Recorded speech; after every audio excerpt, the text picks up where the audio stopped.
জানাই international jurist forum for human rights যারা এই উদ্যোগটি নিয়েছেন, তার মধ্যে অন্যতম আমার বন্ধু, আমার সহকর্মী। আমরা একই সঙ্গে আদালত পাড়া এবং পার্লামেন্টে কাজ করেছি, ব্যারিস্টার শামীম হায়দার পাটোয়ারিকে। এবং আমি মনে করি বাংলাদেশ আজকে যে অবস্থায় এসে দাঁড়িয়েছে, সেই প্রেক্ষাপটে এই ধরনের একটি সংগঠন তৈরি করা এবং সেই সংগঠনকে এগিয়ে নিয়ে যাওয়ার দায়িত্ব আমাদের প্রত্যেকের। আমরা যারা আদালত পাড়ায় কাজ করি, দীর্ঘ সময় কাজ করেছি, একই সঙ্গে আমরা যারা রাজনীতির মাঠে সক্রিয়, আমাদের প্রত্যেকের দায়িত্ব হবে এই সংগঠনের মতন সংগঠনকে পৃষ্ঠপোষকতা দেয়া এবং তারা যাতে স্বাধীনভাবে নিরপেক্ষভাবে কাজ করতে পারে দেশের স্বার্থে, সেটা নিশ্চিত করা। আমরা জানি রাষ্ট্রের তিনটা স্তম্ভ: নির্বাহী বিভাগ, বিচার বিভাগ, আইন বিভাগ। নির্বাহী বিভাগ এবং আইন বিভাগ মোটামুটি একই রকম, কারণ নির্বাহী বিভাগের যিনি প্রধান, তিনি আইনসভার প্রধান হন এক অর্থে। তাকে সংসদ নেতা বলা হয়। যিনি প্রধানমন্ত্রী তিনি সংসদ নেতা। বাকি থাকে কেবল বিচার বিভাগ।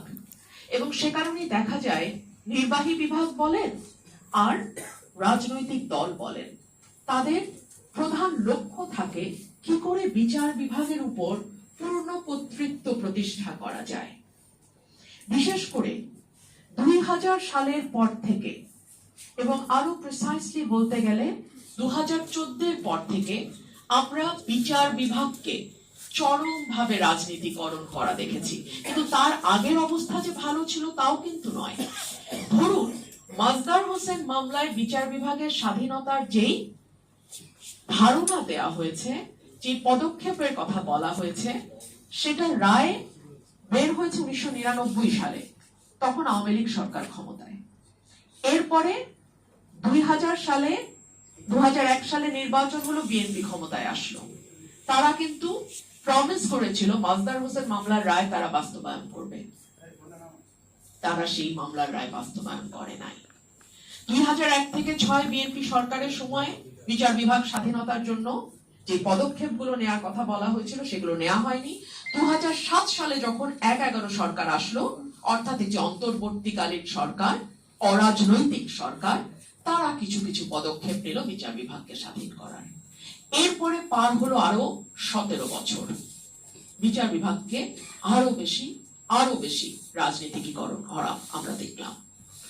এবং এই যে 5ই অগস্টের পর আমরা প্রতিষ্ঠানগুলোকে শক্তিশালী করতে হবে বলে আওয়াজ শুনলাম, গণতন্ত্রকে প্রাতিষ্ঠানিকীকরণ করতে হবে বলে আওয়াজ শুনলাম, বিচার বিভাগকে শক্তিশালী করতে হবে বলে আওয়াজ শুনলাম, কিন্তু তার পরিণতি আমরা কি দেখলাম? বিচার বিভাগ স্বাধীন করবার জন্য একটা সচিবালয় প্রতিষ্ঠা করবার জন্য যে অর্ডিন্যান্সটা দিয়ে গিয়েছিল অন্তর্বর্তীকালীন সরকার, সেটাও রাখা হয় নাই। নতুন সরকার সেটাকে অ্যাকসেপ্ট করে নাই।